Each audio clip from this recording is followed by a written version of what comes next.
नमस्कार, मी अर्चना. गावाकडच्या रेसिपी या चॅनलवर तुमचं स्वागत. आज मी तुम्हाला छान अशी फ्लावरची फटाफट बनणारी चटणी दाखवणार आहे. त्यावर पाणी ठेवलेले आहे. यामध्ये फ्लावर टाकायचे, थोडेसे वाफवून घ्यायचे फ्लावर. इथं फक्त खळखळून एक उकळी द्यायची. गॅसच्यात मूठ ठेवायची. तिथं व्यवस्थित अशी उकळी आलेली आहे. फ्लावर काढून घेऊ. जेवढा फ्लावर घेतलेला तेवढाच कांदा घेतलेला बारीक कट करून. तर तेल न टाकता कांदा टाकायचा. लगेच फ्लावर टाकायचं. गॅसच्यात मोठी ठेवून कांद्याचा रंग बदलेपर्यंत, फ्लावरचा रंग बदलेपर्यंत आता हे परतून घ्यायचं.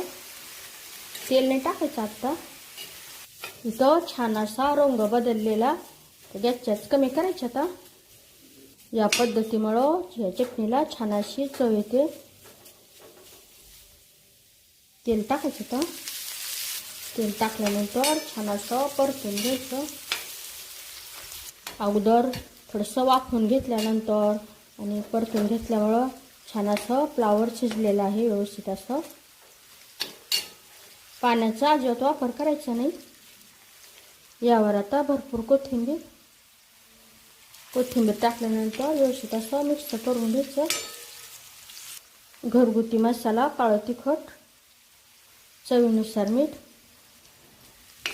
तुम्ही ही चटणी नुसत्या लाल तिखटाची बनवू शकता जर मसाला नसेल तर. तशी छान लागते खायला. यामध्ये एखादा चमचा भाजलेल्या शेंगदाण्याचा कूट, जास्त नाही टाकायचा कूट, एकदम थोडंसं टाकायचं. व्यवस्थित असं परतून घ्यायचं.